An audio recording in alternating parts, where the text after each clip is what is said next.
मुझे सैलरी 4000 देते थे। परेशान है, मैं भी परेशान थी भाई, मैं कुछ नहीं कर पाई। ये सब मुझे मोटिवेशन मिला। मोटिवेशन ये कि मैं अपना टूटते हुए दिख रहा है, तो मैंने कभी सोचा नहीं था कि मैं हेलो एवरीवन, कैसे हैं आप सभी? होप आप बहुत अच्छे होंगे, मैं भी बढ़िया हूँ। और आई होप कि आप सभी अपनी तैयारी अच्छे से कर रहे होंगे। आज बहुत दिनों बाद मैं ये वीडियो लेके आई हूँ, क्योंकि मतलब मैं ज़्यादातर शॉर्ट्स वगैरह ही पोस्ट करती हूँ, तो उसी में मुझे बहुत लोग कमेंट करते हैं कि दीदी आप अपनी सक्सेस की स्टोरी बताइए। तो आप में से बहुत से लोगों को पता होगा कि मैं कहाँ से हूँ और मैं क्या ड्यूटी करती हूँ, लेकिन जिन लोगों को नहीं पता है उनको बता देती हूँ अपने छोटा सा इंट्रोडक्शन। मेरा नाम वैशाली चमियाल है और मैं उत्तराखंड से हूँ। प्रेजेंट में मैं CISF में हूँ। CISF means central industrial security force. तो अभी मेरी रिसेंटली जॉब लगी है और 1 साल की ट्रेनिंग मैंने कंप्लीट कर ली। और अब तो 1 साल ट्रेनिंग करने के बाद फाइनली मेरी ट्रेनिंग कंप्लीट हुई और उसके बाद मुझे फर्स्ट पोस्टिंग मिली। कुछ रीजंस की वजह से मैं आपको ये नहीं बता सकती कि मेरी पोस्टिंग कौन से स्टेट में है, बट मैं आपको इतना बता देती हूँ कि मैं अभी CISF में हूँ और 2 महीने मुझे ड्यूटी करते करते हो गए हैं। तो बहुत लोग ये जानना चाहते हैं कि आपने ट्रेनिंग कहाँ की? तो ट्रेनिंग मैंने आराकोनम में की। आराकोनम जो अब की थकोलम है, चेन्नई। तो मैंने कभी सोचा नहीं था कि मैं भी अपनी सक्सेस स्टोरी ऐसे बताऊंगी, क्योंकि होता है जब तक हम लोग जॉब में नहीं होते तो तब तक हम लोग देखते हैं कि सब लोग मतलब कैसे उनकी क्या सक्सेस जर्नी रही, क्या प्रॉब्लम्स आई लाइफ में। तो मैं भी आप लोग की तरह देखती थी। इतने सारे लोग कमेंट करते हैं तो सोचा कि चलो अपनी सक्सेस जर्नी बता ही दूँ। तो मैंने हल्द्वानी से ही अपनी स्टडी की है, 10th 12th ग्रेजुएशन, और बचपन से मैं हल्द्वानी में ही रही हूँ और वहीं से मैंने अपनी पढ़ाई की है। तो गाइस, हर किसी की जो सक्सेस होती है ना, उसके पीछे बहुत सारी प्रॉब्लम्स आती है, बहुत सारे लोगों की बातें होती हैं। जब भी हम लोग तैयारी करते हैं उस टाइम पे हम लोगों को इतने सारे फेलियर्स, इतने सारे डिस्ट्रैक्शंस, इतने सारे ताने मिलते हैं ना, हम बता नहीं सकते आपको। तो मेरी भी कुछ इसी टाइप से सक्सेस जर्नी रही कि जब मैं छोटी थी तो बहुत सारे लोग मेरे मम्मी पापा को यही बोलते थे कि आप लड़कियां हैं, लड़कियों को क्या ही पढ़ाना, लड़कियों की तो शादी हो जाती है, इतना पैसा वेस्ट मत करो, ये वो, मतलब बहुत कुछ सुनाते थे इस टाइप से लोग। मतलब होते हैं जो कुछ लोग ऐसे होते हैं जो सोचते हैं कि लड़कियां कुछ नहीं कर सकती, लड़कियों को पढ़ा के कुछ भी नहीं होना है। तो ऐसा ही बोलते थे, बट मेरी मम्मी बस ये चाहती थी कि मेरी बच्चे अच्छे से पढ़ लें और कुछ मतलब बन जाएं। तो अभी जिस जॉब में मैं हूँ मैं उससे सेटिस्फाई बिल्कुल भी नहीं हूँ, क्योंकि ये जॉब मैंने इसलिए की है ताकि मेरे को एक बैक सपोर्ट मिल जाए, क्योंकि मैं ही अपने घर में सबसे बड़ी लड़की हूँ। अपने घर में मेरा भाई अभी छोटा है, मेरी बहन भी छोटी है, तो मुझे बहुत कुछ आगे करना है, लेकिन एक जॉब होनी चाहिए ताकि हमें एक जॉब सिक्योरिटी मिले और घर वाले भी स्टेबल हो जाएं। तो गाइस, जैसा कि मैंने आपको बताया कि मैं उत्तराखंड से हूँ। मैंने उत्तराखंड से अपनी स्कूलिंग, कॉलेज और तैयारी सब कुछ उत्तराखंड से किया है। मैं हल्द्वानी में रहती थी और वहीं से मैंने अपना स्कूलिंग, कॉलेज सब कुछ किया है। लेकिन बेसिकली मैं देवीधुरा से हूँ। देवीधुरा चंपावत में आता है, तो मैं देवीधुरा से हूँ। तो मैंने हल्द्वानी में ही मेरा बर्थ हुआ था। उसके बाद मैंने स्कूलिंग की अपनी हल्द्वानी से, फिर 10th क्लास और 12th क्लास भी हल्द्वानी में ही हुआ। इसके बाद कॉलेज हुआ। तो जब 12th क्लास में मैं थी, उस टाइम पे होता है कि हम लोगों को क्या करना है, बहुत ज़्यादा वो होता है, कन्फ्यूज़न सा होता है कि मैं क्या करूं। आधे लोग सोचते हैं, मतलब आधे लोग मेरे दोस्त लोग नीट के लिए तैयारी करते हैं, क्योंकि मैं बायोलॉजी से मैंने अपना 12th किया था। और कुछ लोग B फार्मा, कुछ लोग D फार्मा। तो सब लोग अलग अलग कन्फ्यूज़न में थे कि हमें क्या करना है। तो उस टाइम पे, कोरोना के टाइम पे मेरा 12th हुआ, तो मैं मतलब कुछ काम होता नहीं था कोरोना में, तो मैं सोचती थी कि मेरे को क्या करना है। मेनली मेरे को ये था कि एक जॉब चाहिए। तो 12th होने तक, 12th तक ना हर किसी के मन में यही होता है कि हाँ ये करेंगे वो करेंगे। पहले मैंने भी यही सोचा था कि मैं नीट की तैयारी करूँगी और मतलब बायोलॉजी से हूँ मैं, तो बस इसी में अपना करियर बनाना है। लेकिन जब हम थोड़ा सा मतलब मैच्योर होते हैं ना, जब 12th के बाद, तो पता चलता है कि मतलब अभी तक फैमिली ने इतने रुपीज़ हमारे में खर्च कर दिए हैं। तो मेरे मन में ये आया कि मुझे ऐसे जॉब करना है कि जिसमें मेरी फैमिली का बिल्कुल भी अब पैसा खर्च ना हो, अब जो हो मेरी मेहनत हो। तो उस टाइम पे मैं देखते रहती थी यूट्यूब में कुछ ना कुछ कि ये कैसे करे, वो कैसे करे। जैसे आप लोग अभी देख रहे हैं ना कि दूसरों की सक्सेस जर्नी कैसे देखते हैं, मतलब क्या उन्हें तैयारी की होती है, तो मैं भी सेम टू सेम ऐसे ही हर किसी की वीडियो देखती थी, हर किसी का चैनल सब्सक्राइब करके ये देखती थी कि मतलब ये लोग ऐसे कैसे बने। तो आते रहता था मेरे में कभी कि बैंक एग्ज़ाम्स, ये वो, बैंक एग्ज़ाम, SSC एग्ज़ाम्स। तो वहाँ से मैंने सबसे पहले, मेरे को बैंक एग्ज़ाम की तैयारी करनी थी, तो मैंने बैंक एग्ज़ाम का सब कुछ देखा। और कोरोना टाइम था, तो उस टाइम पे तो कुछ क्लासेस वगैरह थी नहीं, तो मैंने बैंक की क्लासेस ली, मुझे अच्छा लगा। फिर उसके बाद थोड़ा ऐसे सर्च किया तो पता चला कि इसके लिए जो एज क्राइटेरिया है और जो एजुकेशन क्वालिफिकेशन है, इसके बाद मैंने ये देखा कि इसके लिए क्या चाहिए होता है। तो देखा कि एजुकेशन क्वालिफिकेशन ग्रेजुएशन है और एज भी चाहिए। तो उस टाइम पे मेरा मन ये हो गया कि मतलब मैं जब 12th पास हुई ना, तो मुझे ये था कि मुझे जल्दी से जल्दी एक जॉब चाहिए ताकि मैं स्टेबल हो जाऊँ और मेरी फैमिली स्टेबल हो जाए। तो मतलब बैंक एग्जाम्स मैंने तैयारी की, थोड़ा सा मैंने मतलब 5-6 वीडियोस देखी तो अच्छा लग रहा था, क्योंकि लग रहा था इतना इजी होता है गवर्नमेंट एग्जाम। तो जब तैयारी करते हैं ना, हमको यही लगता है कि गवर्नमेंट एग्जाम में इतने इजी क्वेश्चन आते हैं, इतने ये वो होते हैं, लेकिन जब हम उसको देखते हैं उसमें टाइम लिमिट होती है। गवर्नमेंट एग्जाम इतना भी टफ नहीं है, पर उसमें जो मेन टफ है वो है टाइमिंग और एक्यूरेसी। तो ये सब मैंने देखा, तो मैंने बोला मम्मी से कि मम्मी मैं ये कर लूँगी, मेरी गवर्नमेंट जॉब लग जाएगी, मुझे ये करना है, बैंक जॉब्स वगैरह। उसके बाद देखा तो मतलब नोटिफिकेशन वगैरह देखा तो उसमें लिखा था कि ग्रेजुएशन। तो फिर मेरा ये हो गया कि ग्रेजुएशन, अभी ग्रेजुएशन के लिए मुझे 3 साल चाहिए और 3 साल से पहले मुझे जॉब चाहिए। तो मैंने फिर सोचा कि चलो बैंक जॉब्स करेंगे ग्रेजुएशन के बाद। उसके बाद मैंने फिर देखा कि 12th पास करने के बाद हम कौन सी जॉब्स के लिए अप्लाई कर सकते हैं। तो उसमें आता है CHSL, GD, SSC GD और SSC MTS, ये सब कुछ आया। तो फिर उसके बाद मैंने SSC का पूरा सिलेबस देखा।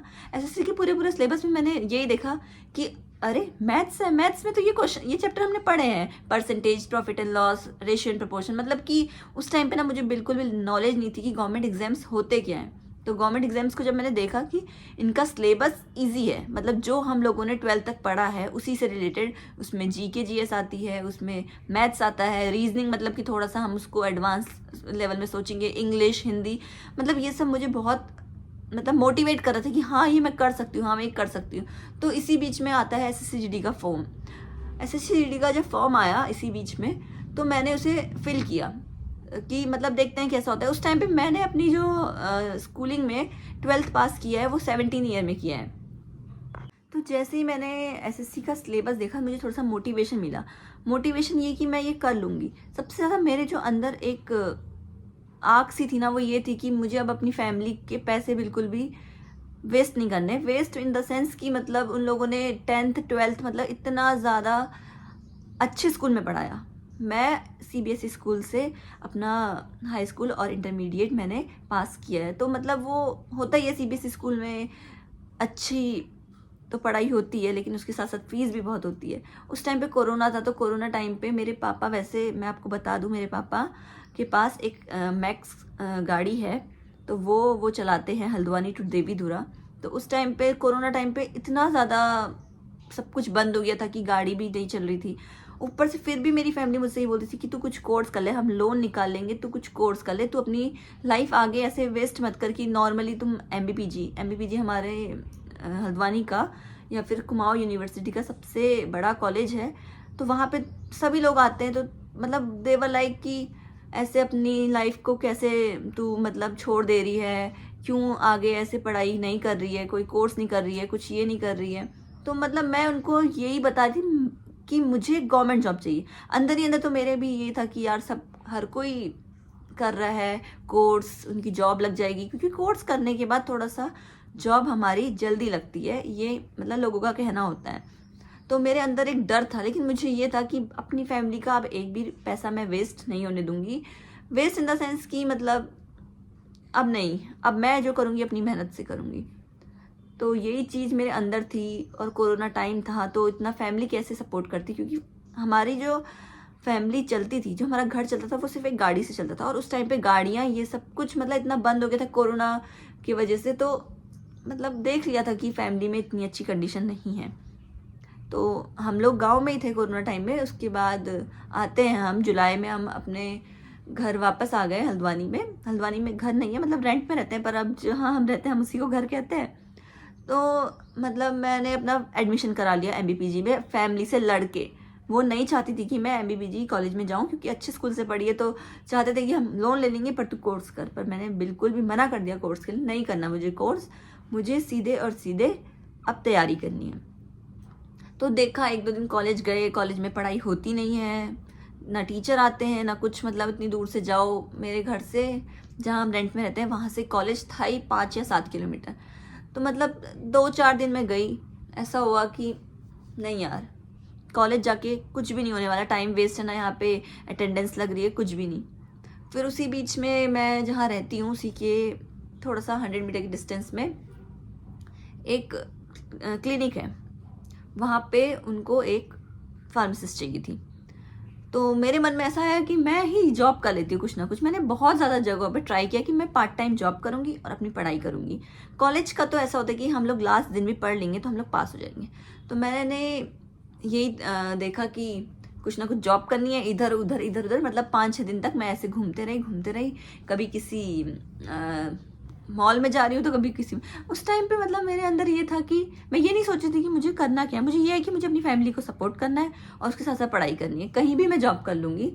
तो जॉब मिल रही थी, पर वही था कि पूरे दिन की जॉब थी। ऐसे में मैं अपने आगे मेरे घर से 100 मीटर की दूरी पे एक क्लिनिक था। तो मैंने वहाँ पे ऐसे ही पूछा कि, तो मैंने उनसे ऐसे ही पूछा कि सर मुझे जॉब चाहिए थी, तो आपको कोई जॉब के बारे में पता है? नॉर्मली क्योंकि वो बाहर पे खड़े हुए थे, उस टाइम पे अपने क्लिनिक के अंदर नहीं थे, तो मैंने ऐसे ही पूछा।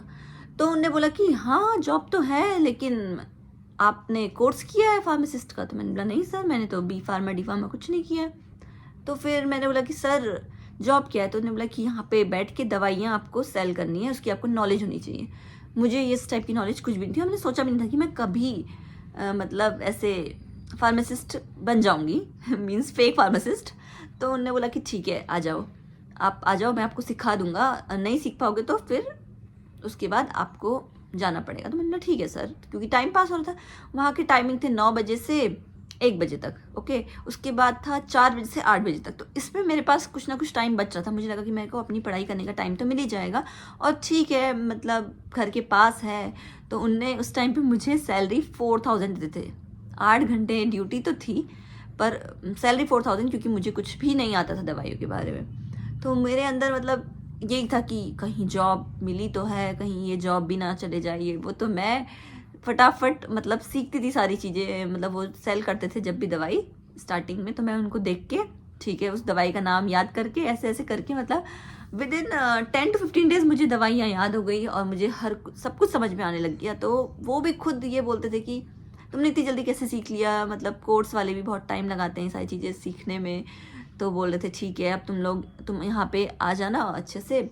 और तो उनने मुझे बोला कि तुम्हें आगे क्या करना है? मैंने बोला सर मुझे गवर्नमेंट जॉब चाहिए, मुझे उसके लिए तैयारी करनी है, तो इसलिए मैं साथ में पार्ट टाइम जॉब भी कर रही हूँ और तैयारी भी। तो उन्होंने बोला कि ठीक है, यहाँ पे इतनी ज़्यादा भीड़ भाड़ तो रहती नहीं है, तो तुम यहाँ पे बैठ के अपनी तैयारी भी कर सकती हो। तो मैं और ज़्यादा खुश हो गई कि जॉब भी है, उसमें पढ़ भी सकते हैं ये सब कुछ। तो बस अगले दिन से 9 बजे मैं जाती थी और अपने साथ एक कॉपी और फ़ोन तो होता ही है और पेन, बस देखती रहती थी सबसे पहले। तो फिर मैं मतलब क्लिनिक में ही सुबह के टाइम सर नहीं आते थे, शाम के टाइम वो एक क्लिनिक था मतलब हॉस्पिटल टाइप की, वहाँ पे आएंगे दवाई लेने, तो अंदर से सर दवाई लिख के देते थे और मैं वही दवाई देती थी पेशेंट्स को। तो सुबह के टाइम मेरे पास बहुत ज़्यादा टाइम होता था, 4 घंटे होते थे मेरे पास पढ़ने के लिए। तो मैंने जो एसएससी की तैयारी स्टार्ट की है ना, वो मैंने वहीं पे बैठ के की है, उस शॉप में बैठ के। तो वो शॉप भी मेरे लिए लकी है, लकी इन द सेंस कि मतलब वहाँ से मैंने बहुत ज़्यादा कंसंट्रेशन के साथ पढ़ाई शुरू की। क्योंकि जब हम स्टार्ट करते हैं हमें कुछ भी नहीं पता होता है कि रीजनिंग, मतलब पता है कि रीजनिंग क्या होता है, लेकिन उसके अंदर जो सिलेबस है रीजनिंग, मैथ्स, जीएस, इंग्लिश, कुछ भी नहीं। और मतलब जहाँ मैं बैठती थी ना, जो मेरा काउंटर था उसके साइड पे मतलब मैं अपनी बुक्स रखती थी, और वो बुक्स इतना बंडल हो गया था। तो सर कहते थे वैशाली यार तो तुमने पूरा अपनी बुक्स की दुकान ही खोल दी, दवाई की तो दुकान ही नहीं है, मतलब मजाक में कहते थे। तो मैं पढ़ाई वढ़ाई करते रहती थी। अब इसी बीच में मतलब ऐसा हुआ कि मेरी जो बहन है ना, वो 10th क्लास में थी उस टाइम पे, जब मैं जॉब करती थी और मैं 12th पास हुई थी। तो मेरी बहन उस टाइम पे 10th क्लास में थी। मेरी बहन को कहीं भी ट्यूशन अच्छा नहीं लगता था, किसी के पास भी वो ट्यूशन नहीं जाना चाहती थी। तो उसको जितना पढ़ाती थी मैं ही पढ़ाती थी। तो उसके मार्क्स थोड़े अच्छे आते थे, मतलब थोड़े इन द सेंस अच्छे आते थे, बहुत अच्छे मार्क्स आते थे उसके। तो उसकी फ्रेंड थी एक अनुष्का, मैं उसका नाम लेना चाहूँगी। अनुष्का ने बोला कि दिव्या तू कहाँ ट्यूशन जाती, तेरे तो मार्क्स अच्छे आते ये वो। तो उस टाइम पे अनुष्का होम ट्यूशन पढ़ती थी। तो उस टाइम पे उसकी जो ट्यूटर थी वो कहीं चले गई। तो उसने बोला मेरी दीदी मुझे पढ़ाती है। तो अनुष्का ने रिक्वेस्ट किया कि इसी टाइप से कुछ हुआ था कि दीदी मुझे भी पढ़ा सकती है क्या? तो उसने बोला ठीक है। तो उसने बोला ठीक है, डेमो के लिए दीदी को भेज देना। तो मैं फर्स्ट दिन उसके घर में सुबह 6-7 बजे डेमो देने गई थी उसको। तो मुझे अभी भी याद है, मैंने उसको जो चैप्टर पढ़ाया था वो था क्वाड्रेटिक इक्वेशन 10th क्लास का। तो मैं उसे पढ़ा रही थी और वो ठीक, मतलब मैं उसे पढ़ा रही थी तो वो खुश हो रही थी, मतलब मुझे ऐसा लग रहा था अंदर से कि हाँ, मतलब मैं जो पढ़ा रही हूँ तो बच्चा खुश हो रहा है, इस टाइप से। मतलब मैंने उसको मोटिवेशन भी दिया और वो सारे क्वेश्चन अच्छे से करती थी। तो उसकी जो मम्मी है वो गवर्नमेंट टीचर है, तो उनने बोला कि ठीक है मैं बताऊंगी कैसा लगा इसको, ये वो। नेक्स्ट डे उनका कॉल आता है कि बेटा तुम्हारा पढ़ाया हुआ इसको बहुत अच्छा लगा, तो तुम कल से इसके लिए ट्यूशन आ जाना। तो मैं उसके घर में होम ट्यूशन पढ़ाती थी। तो ऐसे ही मैं अपनी बहन को पढ़ाने का टाइम नहीं मिलता था, क्योंकि देखिए 8 घंटे मैं ड्यूटी करती थी। तो मैं उसे पढ़ाने जाती थी सुबह, मतलब 6 बजे पढ़ाने जाती थी। उसके बाद ऐसे ही 7 बजे तक पढ़ाती थी, फिर उसके बाद 9 बजे मुझे जाना होता था अपनी क्लिनिक। तो ऐसे ऐसे करके अब एग्जाम नज़दीक आते रहा, तो ऐसा करते करते एग्जाम नज़दीक आते रहा। तो उनको 2 घंटे पढ़ाना था, तो उन्होंने बोला ठीक है अब तुम 2 घंटे आना। तो मेरी बहन को मैं पढ़ा नहीं पाती थी, तो आंटी इतनी अच्छी थी कि उन्होंने बोला कि दोनों को एक साथ पढ़ा लो। तो मैं अपनी बहन को होम ट्यूशन उसकी दोस्त के घर में पढ़ाती थी। तो इसी टाइम पे उसके भाई बहन भी छोटे छोटे थे, मतलब उस टाइम पे मुझे याद है अवलोकन जो यूकेजी क्लास में था और अगस्त्या आई गेस 3rd में थी। तो ये सब कुछ हुआ, तो उनको लगा कि बच्चों को भी चाहिए ट्यूशन, तो उन्होंने बोला कि इनको भी पढ़ा लो। तो अब मेरे पास ये था कि 4 घंटे मुझे ट्यूशन पढ़ाना है, 8 घंटे मुझे ड्यूटी करनी है। लेकिन ये सब भी मैं मैनेज कर रही थी, क्योंकि मतलब ऐसा था ना उस टाइम पे कि मुझे कैसे ना कैसे करके जॉब करनी है, पैसे भी कमाने हैं और खुद का भी पढ़ना है। तो मैं कुछ भी, जो भी अपॉर्चुनिटी मुझे मिलती थी मैं उसे कभी मना नहीं करती थी। तो ठीक है, फिर उसके बाद मेरे घर में बच्चे आते थे ट्यूशन वाले। स्टार्टिंग जब करते हैं हम तो 2 बच्चे आते थे, मतलब जो बिल्कुल नेबरहुड में बहुत क्लोज थे हमारे, निधि और भव्य। उसके बाद उनको देख के लोग आते रहे आते रहे आते रहे आते रहे, और ऐसे ऐसे करते करते मेरे ट्यूशन में 18 बच्चे हो गए, क्योंकि लोगों को पता चलता रहा कि ये पढ़ाती है और ये क्लिनिक भी जाती है। तो क्लिनिक वाली लड़की, मतलब वो मेन रोड में था, तो सब मुझे क्लिनिक में ही आके पूछते थे कि हमें अपने बच्चों को भेज दे तो भेज दे। तो मैं किसी को भी मना नहीं कर पाती थी उस टाइम पे। अब मेरे पास ये सीन था कि 8 घंटे मुझे ड्यूटी करनी है, ऊपर से 4 घंटे मुझे होम ट्यूशन में देना है और फिर 2 घंटे मुझे घर में देना है। तो टोटल कितना हो गया, 8, 4, 12 और 2, 14 घंटे। और फिर उसके बाद उसमें सोना भी है। ऐसा करते करते अब बात आती है, मेरे ही बगल में एक लड़की रहती है, तो वो बोलती है कि दीदी मुझे पढ़ना है। वो 11th क्लास में थी, तो मैंने उनको भी मना नहीं किया। मतलब 11th क्लास की भी उस टाइम पे मेरे पास 4 से 5 बच्चे आते थे, उनको मैं 4 बजे बुलाती थी, 2 घंटा उनको पढ़ाती थी। तो ऐसे ऐसे करके 16 घंटे हो गए। ये कोई मेरे अपने मन से बनाई हुई स्टोरी नहीं है, ये बिल्कुल रियल स्टोरी है। तो ये करते करते, मतलब ठीक है मैं सब कुछ मैनेज कर रही हूँ जैसे तैसे, लेकिन फिर भी मेरा माइंड बहुत थक रहा है। ऊपर से मतलब जहाँ मैं क्लिनिक में ड्यूटी करती थी वहाँ पे सर बोलते थे कि तुम यहाँ भी पढ़ा सकती हो, क्योंकि सर भी चाहते थे कि मैं उनका क्लिनिक नहीं छोड़ूं, क्योंकि हो सकता है कि उनको मेरा काम अच्छा लगा हो या फिर कुछ भी हो। तो फिर वहाँ भी मैं क्लिनिक में भी ट्यूशन पढ़ाती थी 2 बच्चों को। तो ऐसा करते करते मेरा जो ट्यूशन का नेटवर्क था ना वो इतना बढ़ गया था कि मुझे वो ड्यूटी छोड़नी पड़ी। मुझे छोड़ने का बिल्कुल मन नहीं था, क्योंकि जहाँ से मुझे वहाँ अच्छा खासा पढ़ाई का टाइम मिलता था। जितना मैं पढ़ती थी एसएससी के लिए वो मैं सिर्फ क्लिनिक में पढ़ती थी। पर यही है कि मम्मी ने बोला तू इतना सारा लोड क्यों ले रही है, कैसे संभालेगी ये सब कुछ। तो ये सब कुछ मैंने संभाला। फिर उसके बाद मैंने 6 महीने ड्यूटी करी थी उस क्लिनिक में। उसके बाद मैंने वो छोड़ दिया। उसके बाद फिर होम ट्यूशन वगैरह हो गया। होम ट्यूशन भी इतने सारे थे, मतलब एक ही घर में मैं 4 घंटे रहती थी। ऊपर से फिर एक हमारे बगल में एक बैंक है, पंजाब नेशनल बैंक, उनके बच्चों को भी पढ़ाती थी, उनके बैंक मैनेजर के बच्चों को पढ़ाती थी। फिर ऐसे करते करते मतलब मैं ट्यूशन पढ़ाती थी, बच्चे आ जाते थे 2 बजे, तो वो बोलते थे कि 2 बजे कोई बात नहीं, आप कोई भी टाइम सुटेबल लगे। तो 2 बजे से रात के 9 बजे तक मैं ट्यूशन पढ़ाती थी। तो मतलब ये सब कुछ मतलब था कि इंसान थक जाता है। होता है कि तुम लगातार 7-8 घंटे ट्यूशन पढ़ा रहे हो और सुबह भी पढ़ा रहे हो, सुबह 4 बजे उठ के पढ़ा रहे हो, तो तुम थकते हो। पर मैंने बिल्कुल भी ऐसा नहीं सोचा कि यार मतलब मेरी बॉडी थक रही है ये वो। मेरे को जो दिख रहा था वो था अपने मम्मी पापा की हेल्प और खुद का मतलब जो करियर है सेट करना है, क्योंकि मैं कोई कोर्स नहीं कर रही हूँ, खुद की मेहनत से मुझे सब कुछ करना है। तो पढ़ाई भी करती थी। सुबह के टाइम में मैं पढ़ाई कर लेती थी, बच्चों को पढ़ाती थी 4 बजे से 6 बजे तक। उसके बाद मैं सो जाती थी, 2-3 घंटा सो जाती थी। उसके बाद मैं पढ़ाई करती थी। तो ऐसे ऐसे करके एसएससी जीडी का एग्जाम का नोटिफिकेशन आया, तो मैंने उसे भरा, क्योंकि मैंने उसके बारे में देखा। ज़्यादा मुझे इतनी नॉलेज नहीं थी, पर मैंने फिर भी देखा कि क्या होता है, कैसे होता है। फिर उसके बाद मैंने तैयारी वगैरह की। उसके बाद मेरा 17 जनवरी को था एग्ज़ाम अच्छा गया, पर मुझे लगा नहीं था कि हो जाएगा, पर एग्ज़ाम अच्छा गया, हो गया। उसके बाद आता है हमारे पास सिनेरियो ये कि वो मेरा फर्स्ट एग्जाम था जो निकला हुआ था, वो ये एग्जाम नहीं है। मेरा जो SSC GD है, सेकेंड अटेम्प्ट में मेरा सिलेक्शन हुआ है। उससे पहले वाले अटेम्प्ट में मेरे साथ इतना बुरा हुआ कि मैं अंदर से टूट गई थी।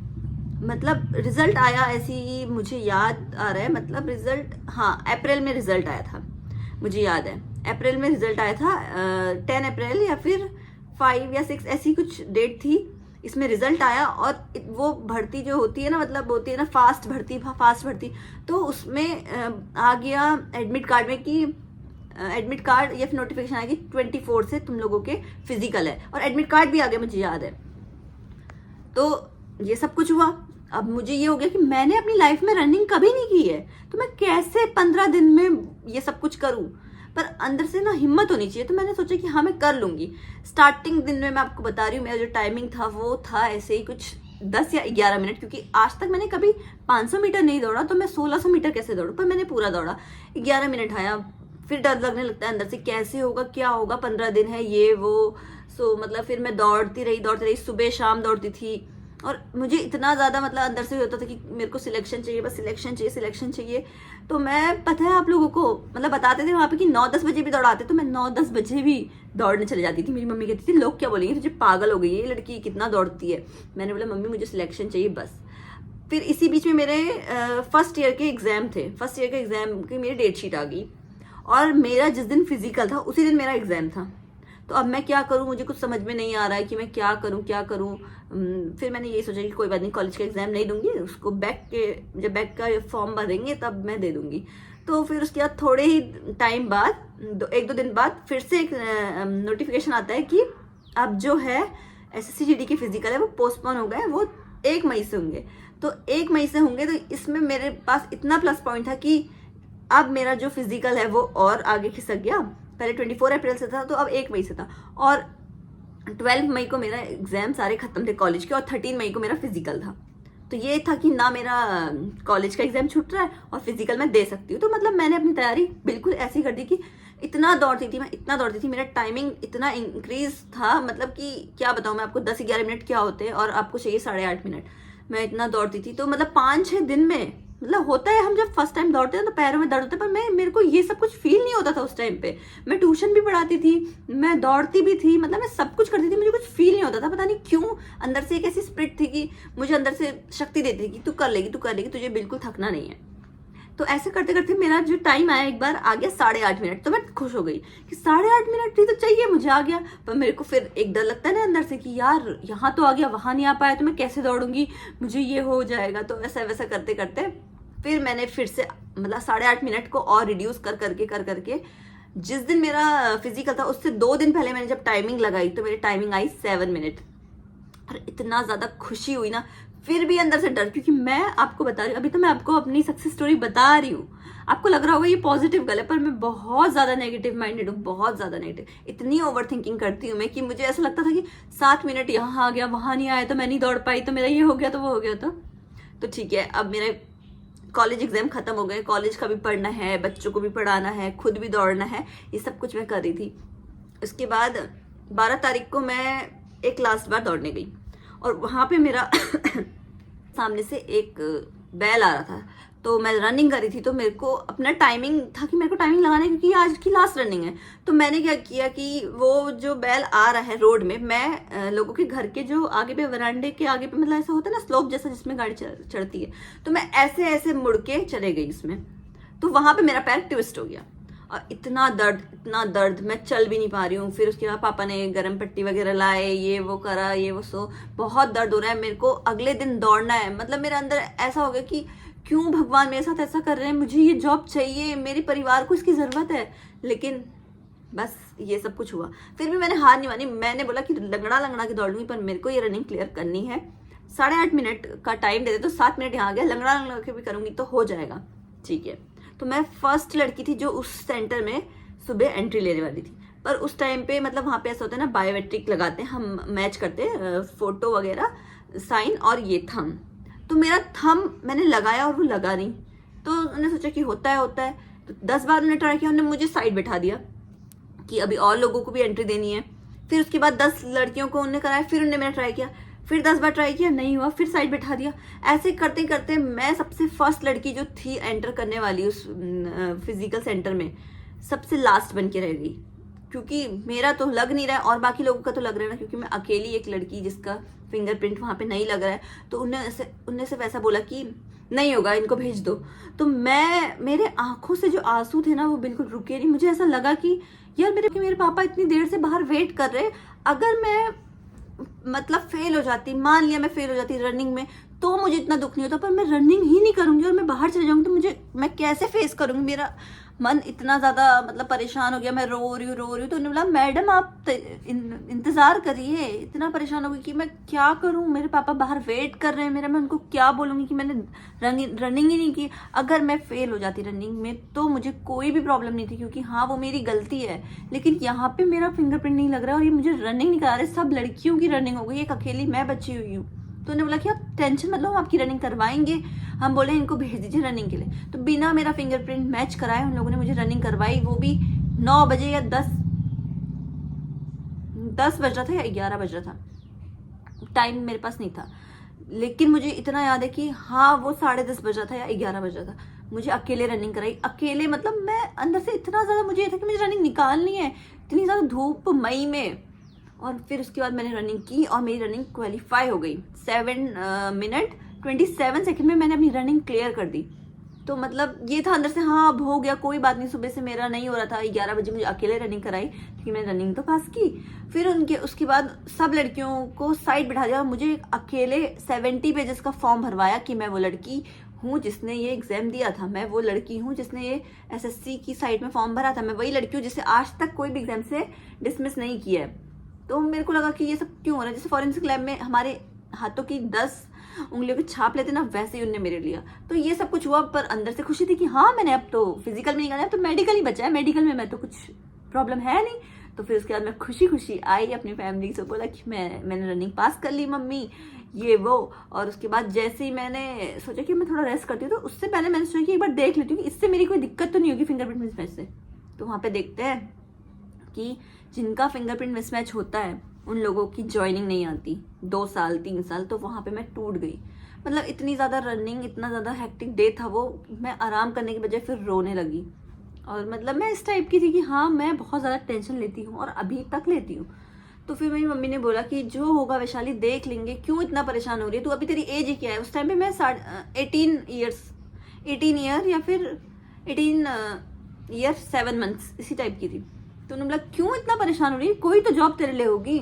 फिर उसके 2 महीने बाद मेडिकल था, तो मैंने अपना मेडिकल होता है ना कि मतलब प्री मेडिकल करा दिया गवर्नमेंट हॉस्पिटल में जाके ईयर चेक कराया, नोज चेक कराई, आईज चेक कराई, अपने हाथ वगैरह चेक कराए, ये सब कुछ चेक कराया। तो सब कुछ सही था क्योंकि कुछ प्रॉब्लम थी नहीं। तो देहरादून में मेरा मेडिकल था। हम 7 या फिर 5 लड़कियां उत्तराखंड से थी, मेडिकल के लिए गई हम लोग। हमने ऐसे लिंक बना लिया था कि हाँ तुम्हारा भी हुआ है मेरा भी हुआ है, नंबर एक्सचेंज वगैरह करके। तो 5 लड़कियां थी। तो जिस दिन मेरा मेडिकल होता है उस दिन एक सर बोलते हैं मुझे, जब जो डॉक्यूमेंट वेरिफिकेशन करते हैं, कि वैशाली तुम इस जॉब में क्यों आई हो, मतलब यहाँ पे तुम्हारा ये जॉब तुम्हारे लिए नहीं बनी। क्योंकि उन्होंने मेरे 10th की मार्कशीट देखी थी। मैं मतलब पहले से ही 10th 12th मतलब मेरे अच्छे मार्क्स आए हैं, 95%, 94.8% मेरी 10th में आई है और 12th में मेरी 90% आई है। तो मैं मतलब कह सकते हैं एक ब्राइट स्टूडेंट रही हूँ अपने टाइम पे। तो मतलब उन्होंने बोला कि इतने अच्छे मार्क्स लेके तुम यहाँ इस 10th पास जॉब के लिए आए हो। तो मैंने बोला सर मुझे जॉब चाहिए, मैं ये नहीं देख रही हूँ कि 10th पास है या फिर ये कुछ भी है, बस मुझे जॉब चाहिए। तो ठीक है, डॉक्यूमेंट वेरिफिकेशन हुआ। उसके बाद नॉर्मल सा मेडिकल हो रहा था, मतलब मुझे लग ही नहीं रहा था कि ये मेडिकल हो रहा है, इतना इजी मेडिकल था। नेक्स्ट दिन उन्होंने हमें रिजल्ट के लिए बुलाया था। तो ठीक है, 25 लड़कियां थी हम उस दिन, 25 लड़कियां खड़ी हुई और उनमें से सिर्फ एक मैं थी जिसे उनने अनफिट दिया था, रीमेडिकल दिया था। तो मैं मतलब एकदम से मैं शॉक हो गई कि क्यों, मेरे अंदर तो कोई खराबी नहीं है। और पॉइंट जब देखा ना तो मैं फिर और ज़्यादा शॉक हो गई। मेरे को दिया था पॉइंट एक्सरे में कि तुम्हारे एक्सरे में ये दिख रहा है कि तुम्हारे फेफड़ों में पानी है, लेकिन कभी मेरे पास मतलब मेरे साथ ऐसी कोई प्रॉब्लम नहीं हुई है। अकेली मैं इतनी सारी लड़कियों में अकेली खड़ी हूँ कि मेरे साथ क्या हो रहा है, मुझे कुछ समझ में नहीं आ रहा है। पूरी टूट चुकी हूँ मैं। सब लड़कियों को भेज दिया उन्होंने, रिजल्ट दिखा मतलब वो करा के कि रिजल्ट तुम पास हो, ये हो वो हो, मेडिकल हो गया, अब बस फाइनल मेरिट लिस्ट का इंतजार करो। और मैं अकेली वहाँ पे उस सेंटर में ऐसे बैठी थी। तो फिर मुझे अंदर से इतना अजीब होता है ना वो दिन सोच के। तो फिर मैंने अपने पापा को बोला, पापा ने फ़ोन किया कि क्या हुआ। तो फिर मैंने पापा को कॉल किया जैसे ही मैं सेंटर से बाहर निकली। मैंने लिख तो दिया था कि हाँ मैं मेडिकल में आऊँगी। फिर मैंने पापा को फ़ोन किया कि नहीं हुआ पापा, मतलब ये इस चीज़ में मुझे अनफिट मिल गया। तो पापा बोलते हैं मत परेशान हो, कोई बात नहीं, दूसरी भी तो जॉब है, ये वो क्या पता फिट हो जाएगी। और मम्मी मुझे कॉल करी, मतलब मैं मेन रोड में इतना रो रही हूँ, इतना रो रही हूँ, मतलब मुझे कुछ नहीं पता कि मैं मेन रोड में चल रही हूँ, क्या चल रहा है। बस मुझे वही सपना टूटते हुए दिख रहा है कि मतलब मैंने सोचा था कि हाँ मेरी जल्दी जॉब लग जाएगी, लेकिन नहीं लग पाएगी, ये वो, मतलब बहुत ज़्यादा ओवर थिंकिंग कर रही हूँ। 2 दिन बाद मेरा एयरफोर्स का फिजिकल था। फिर अंदर से मतलब इतना रो रही हूँ क्योंकि मतलब एक बार ये चीज़ हो गई है कि मेरा फिंगरप्रिंट मिसमैच है, वैसे ही मैं परेशान हूँ, ऊपर से मुझे री मेडिकल मिल गया। तो मैंने डिसाइड किया कि मैं री मेडिकल नहीं दूंगी, क्योंकि अगर री मेडिकल दूंगी तो ना मैं एयरफोर्स का फिजिकल दे पाऊंगी और ना ही मेरा सिलेक्शन होने के बाद ज्वाइनिंग लेटर आएगा 2 महीने तक, 2 साल तक। तो फिर मैंने डिसाइड किया कि मुझे री मेडिकल नहीं देना है। सबने बोला री मेडिकल दे दे, पर मैंने डिसाइड किया कि नहीं देना, क्योंकि मुझे एयरफोर्स, कम से कम एयरफोर्स में तो मेरा हो जाए। तो ये सब कुछ हुआ। उसके बाद मतलब जैसे तैसे पूरे रास्ते में रो रो के गई हूँ। कोई भी बस नहीं थी उत्तराखंड के लिए, देहरादून से हल्द्वानी के लिए। तो मैंने बोला कि मुझे यहाँ 1 मिनट भी नहीं रहना है। मतलब होता है कि हम बहुत ज़्यादा इमोशनल हो जाते हैं, उस जगह पे हम नहीं रह पाते। तो मैंने पापा से बोला कि मुझे बस जाना है। तो यार मतलब मेरी हिम्मत इतनी टूट गई थी कि मेरे को बस उस जगह पे नहीं रहना था, क्योंकि इतना सब कुछ हो गया। मतलब मेरे अंदर कोई खराबी नहीं, मुझे पता है, फिर भी मुझे री मेडिकल दिया। और मतलब मैं बिल्कुल उस जगह पे ऐसा लग रहा था सांस नहीं आ रही है मुझको। मैंने बोला मुझे जाना है पापा, बस मुझे जाना है। तो 11 बजे एक ट्रेन जाती है देहरादून से हल्द्वानी के लिए। तो बिना टिकट के हम लोग जो जनरल डिब्बा होता है वहाँ पे जनरल डिब्बे का टिकट लेके चले गए। इतना भीड़ होता है, आपको पता है जनरल डिब्बे में। मैं मतलब इतना रो रही हूँ, इतना रो रही हूँ, मुझे कुछ भी होश नहीं है कि अगल बगल लोग बैठे हैं, कुछ हो रहा है। बस मेरे आंखों से आंसू आ रहे हैं, बस वो आंसू रुक नहीं रहे। तो मतलब मेरी कंडीशन को देख के मतलब लोग जो होते हैं ना, गरीब जो होता है ना, वो ही दूसरे इंसान का समझता है। तो मेरे पापा और मुझे 2 लोगों ने उठ के अपनी जगह दे दी, बोला कि आप लोग बैठ जाओ। तो मतलब सब पूछ रहे हैं क्या हो रहा है, मैं कुछ नहीं बोल पा रही हूँ। मेरे पापा भी परेशान है, मैं भी परेशान थी। मतलब ऐसा होता है कि मेरे अंदर से एक ऐसा था कि मैं नहीं कर पाई। मैंने अपना मम्मी पापा का सपना तोड़ दिया। मतलब मेरे मम्मी पापा नहीं चाहते थे कि मैं 18 ईयर में कोई जॉब करूँ, लेकिन मेरे को अंदर से फील हो रहा था कि मैं नहीं कर पाई, मैं कुछ नहीं कर पाई, ये सब मुझे फील हो रहा था। लेकिन फिर अंदर जैसे ही मैं अपने मम्मी मतलब पहुंची हल्द्वानी, तो मम्मी ने देखा कि ये बहुत ज़्यादा रो रही है, ये वो। तो मेरी मम्मी ने बोला कि अभी से इतना ज़्यादा नहीं करना है, कोई बात नहीं, तेरे उम्र की लड़कियाँ तो अभी पढ़ रही हैं और तूने इतना तो देख लिया ना, अब फिजिकल है एयरफोर्स का, जा दे गया। तो मेरे को अंदर से हिम्मत मिली। मैंने सोचा कि कोई बात नहीं, हो सकता है SSCGD में मेरा नहीं होगा सिलेक्शन, मेरे को एयरफोर्स ही मिलनी होगी। तो मैं वहाँ गई। उस दिन मतलब जुलाई अगस्त में उत्तराखंड में बहुत ज़्यादा बारिश होती है। तो उस दिन ऐसा हुआ कि हम लोग जब जा रहे थे अपने घर से बस ये रेलवे स्टेशन के, तो बिल्कुल मौसम साफ था, धूप आई हुई थी। और अचानक से मौसम इतना ख़राब हुआ कि अचानक से बारिश आई और मेरे पूरे जूते, मैं उसी जूते से दौड़ने वाली थी जो जूते मैंने पहने हुए थे, वो पूरे भीग गए। और ट्रेन आने वाली थी 10-15 मिनट। पापा ने बोला कि अब तो इसमें कैसे दौड़ेगी, मैं लेके आता हूँ जूते, तब तक ट्रेन आएगी नहीं। मैंने बोला नहीं पापा मैं दौड़ लूँगी, ऐसा मुझे कुछ नहीं है, मेरी रनिंग ठीक है, मुझे विश्वास है कि मैं कर लूँगी। तो मतलब होता है ना कि कोई भी चीज़ करने से पहले ही मेरा जो गड़बड़ हो रहा था, जैसे SSCGD में फिजिकल से 1 दिन पहले मेरा पैर पूरा ट्विस्ट हो गया था, नहीं चला जा रहा था, तब भी मैंने रनिंग निकाली। तो मैंने बोला कि जब उस पैर में मैंने कर लिया तो ये तो जूते हैं। वीडियो ना बहुत ज़्यादा लंबा हो रहा है, आप लोग को लग रहा होगा कितना डीप बता रही है, पर मैं ऐसे ही मैं पूरा एक्सप्लेन करती हूँ, क्योंकि ये मेरी रियल स्टोरी है। तो मैं इसे आधा अधूरा बताऊँगी तो मुझे ऐसा लगेगा कि ये मिस हो गया, वो मिस हो गया। तो पूरी लंबी स्टोरी है, ज़्यादा लंबी हो रही है वीडियो, तो मैं इसको आपको आगे सेकेंड पार्ट में बताऊँगी आगे मेरे साथ क्या हुआ। तो बने रहिएगा ऐसे ही।